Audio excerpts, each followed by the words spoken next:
26 তারিখে ওয়ারলেসের মাধ্যমে একটা ডাক আসলো, আমি মেজর জিয়া বলছি, বাংলাদেশের স্বাধীনতা ঘোষণা করছি।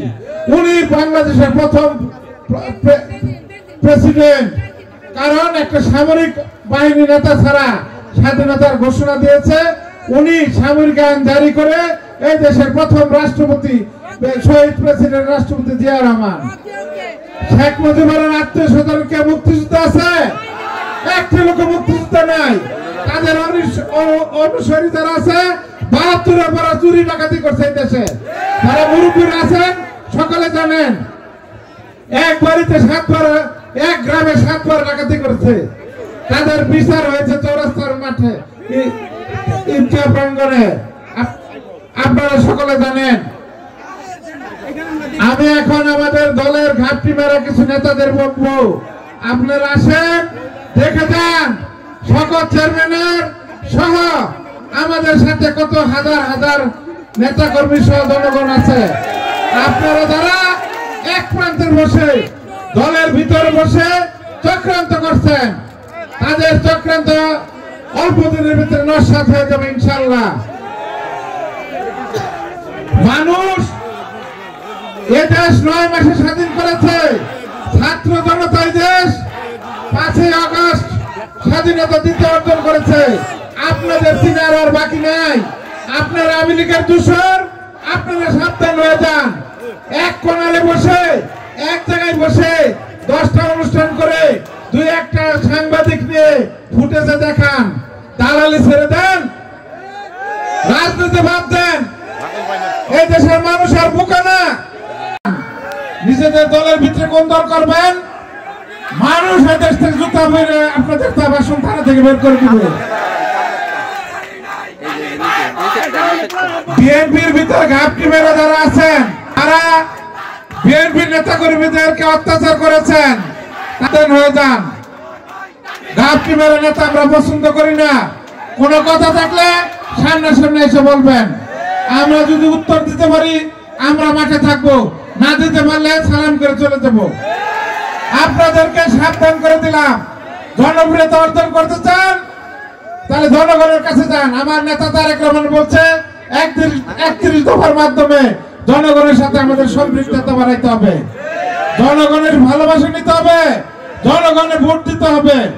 জনগণ যদি ধানের শীষে ভোট দেয় তাইলে না বিএনপি ক্ষমতায় আসবে। জনগণ আমাদের ভয় পেলে চলবে না। জনগণকে ভালোবাসতে হবে, জনগণ আমাদেরকে ভালোবাসবে। আর বিশেষ কিছু বললাম না। এতে যদি যার 9 বছরের জ্ঞান হয় না তার 90 হয় না। যদি আক্কেল হয় এই বক্তব্যের পর থেকে আপনাদের আক্কেল হবে। আমি সাংবাদিক ভাইদের বললাম এই বক্তব্যটা ভালো করে ধারণ করেন। যারা যেখানে আছেন তারা সেই জায়গা থেকে শুনে যদি আপনাদের উসিলা তাদেরকে আল্লাহ নাজাত করেন, আল্লাহ তাদেরকে ক্ষমা করে দেয়। গীবতকারী আল্লাহ তাআলা পছন্দ করে না। আমি শকত ভাইয়ের দীর্ঘায়ু কামনা করি।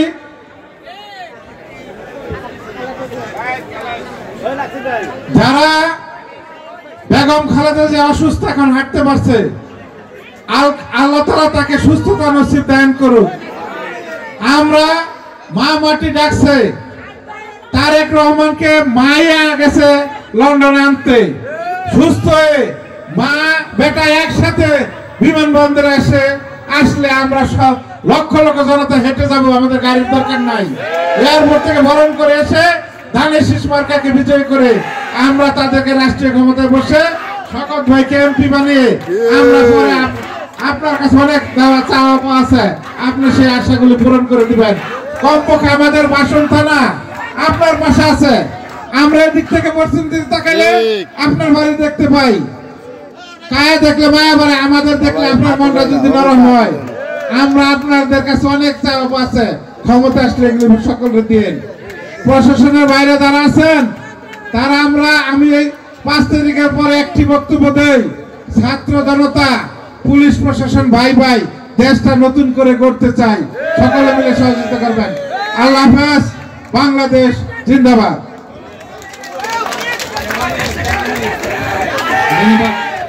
দুই গায়ক বন্ধুবর লতিফ সরকার এবং আরেক শিল্পী বোন লিপি সরকার আজকের এই পালা গানে সারা রাত আপনাদেরকে ওনাদের মন প্রাণ উজাড় করে আপনাদেরকে গান শুনিয়ে তত্ত্ব কথা দিয়ে ধরে রাখবেন, সেই উদ্দেশ্যে আজকে আপনারা সকলেই সমবেত হয়েছেন।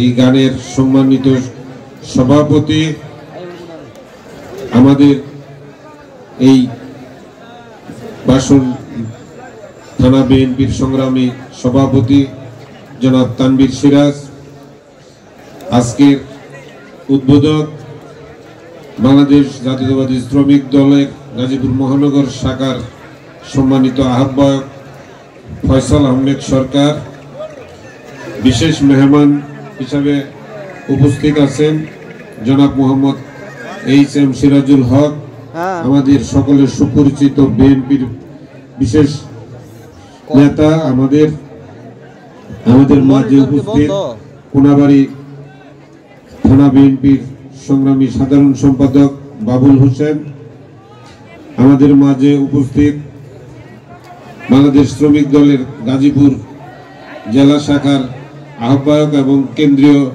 শ্রমিক দলের সদস্য জনাব আখতারুজ্জামান বাবুল ভাই, আমাদের মাঝে উপস্থিত আজকের এই ওয়ার্ডের সম্মানিত সভাপতি জনাব মোহাম্মদ আতাউর রহমান, এই ওয়ার্ডের সাধারণ সম্পাদক যিনি সঞ্চালনায় আছেন জনাব আলহাজ মোহাম্মদ রফিকুল ইসলাম, এবং সার্বিক তত্ত্বাবধানে হাজি মোহাম্মদ হাতেম আলী সহ এখানে আমাদের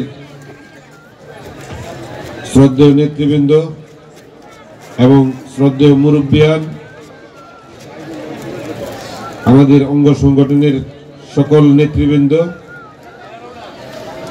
আজকের এই বাউল গানের উপস্থিত যত ভক্তবৃন্দ আশেকান যারা সমবেত হয়েছেন, সকলের প্রতি আমার ভক্তি এবং সালাম জানিয়ে আমি বলতে চাই শুধু দুটি কথা। এখানে অনেক কথা হয়েছে, আসলে আপনারা আমাদের কথা শোনার জন্য আজকে এখানে সমবেত হন নয়, এটা কোনো রাজনৈতিক মঞ্চ নয়। আমরা এসেছি শুধু আপনাদের সাথে পরিচিত হওয়ার জন্য এবং আপনাদের সাথে শরীক হওয়ার জন্য এবং আজকের এই বাউল গান শোনার জন্য। আমি শুধু বলবো যে গত 5ই আগস্টের আগে কিছু কথা আপনাদের মনে থাকার কথা, দেখেন তো মনে আছে কিনা, আপনারা কি এই মিডিয়াতে বা টিভিতে শুনতেন কিনা যে খেলা হবে? শুনছেন? আচ্ছা, যে ব্যক্তি খেলা হবে এই ডায়লগটি দিত তার নাম কি? কাউয়া কাদের। আচ্ছা আচ্ছা আচ্ছা, শোনেন শোনেন, সেই কাওয়া কাদের খেলা হবে ডায়লগ দেওয়ার পর ডায়লগ, ডায়লগের পর ডায়লগ দিতে দিতে খেলতে খেলতে আমরা পরাজিত হইতে হইতে এখন আমরা কিন্তু এখন তারে পাওয়া যায় না। আচ্ছা আচ্ছা ঠিক আছে, তার সঙ্গী সাথী। আচ্ছা ঠিক আছে, শোনেন শোনেন প্রিয় ভাইয়েরা আমার, সেই আমরা কিন্তু খেলার মাঠেই আছি, এখনো খেলতে খেলতে আপনাদের মাঝে আজকেও খেলার উদ্দেশ্যেই কথা বলতেছি। আজকে সারা দিন ভর আমরা খেলেছি, কিরকম স্পোর্টস করেছি, 2টা অফিস উদ্বোধন করেছি, তারপরে আরেকটি বাউল গান আছে সেখানে যাইতে পারিনি, আরেকটি ওয়াজ আছে সেখানে যাইতে পারিনি, প্রতিনিধি পাঠিয়েছি আপনাদের এই বাসনে আসবো বলে। তাহলে আমরা আমাদের সঙ্গী সাথী নিয়ে কিন্তু আমরা খেলার মধ্যেই আছি। তো তাদেরকে কি আপনারা দেখতে পান? এই যে কালো কোট মুজিব কোট দেখা যায়, কেন দেখা যায় না?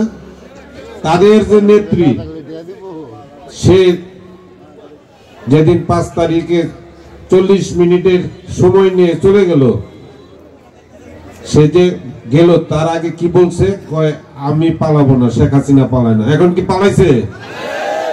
তো বলেন তো কেন পালাইছে? এই পৃথিবীর ইতিহাসে কোন রাষ্ট্রপ্রধান বা কোন চেয়ারম্যান মেম্বার বাড়ি ঘর সেরা পালিয়ে গেছে এরকম কোন নজির আছে কিনা বলেন? কেন পালাইছে? তার অপকর্মের জন্য। এখন তিনি প্রবাসে জীবনযাপন করতেছে তার কৃতকর্মের জন্য। তা আমি শুধু বলতে চাই যে আমার নেতা দেশ নেত্রী বেগম খালেদা জিয়া এই দেশের সবচাইতে নির্যাতিত মহিলা। আপনারা আমরা সকলেই নির্যাতিত, কিন্তু তার মধ্যে সর্বোচ্চ নির্যাতিত আমার নেতা দেশ নেত্রী বেগম খালেদা জিয়া। তাকে মিথ্যা মামলায় জেলে রেখে তার উপরে যে নির্যাতন করা হয়েছে সেই নির্যাতনে তিনি আরো বেশি অসুস্থ হয়ে গেছেন। তাকে চাপ দেওয়া হয়েছে বনসই দিয়ে যেন সে দেশ থেকে চলে যায়, আর যাতে দেশে না আসে। কিন্তু তিনি বলছে যে না, আমি এই মাটিতে জন্মেছি, আমি এই মাটিতেই মৃত্যুবরণ করব, থাকবো, আমি চিকিৎসার জন্য আমার দেশের বাহিরে যাওয়ার দরকার নাই। এখন সেই আপনাদের আমাদের সকলের ফসল হলো সেই 5ই আগস্ট। পরিবর্তন হয়েছে। আমার নেত্রী, 3 বারের প্রধানমন্ত্রী দেশ নেত্রী বেগম খালেদা জিয়া এখন চিকিৎসায় দেশের বাহিরে আছেন। আমরা মনে করি উনি সুস্থ হয়ে আবার আমাদের মাঝে ফিরে আসবেন, দলের হাল ধরবেন এবং এই দেশের সরকার গঠন করবেন এবং সরকারের প্রধান হিসাবে এই দেশ পরিচালনা করবেন। অপরদিকে সেই যে স্বৈরাচার বিদায় নিয়েছে, সেই স্বৈরাচারের এই দেশের কবর হবে কিনা সন্দেহ আছে।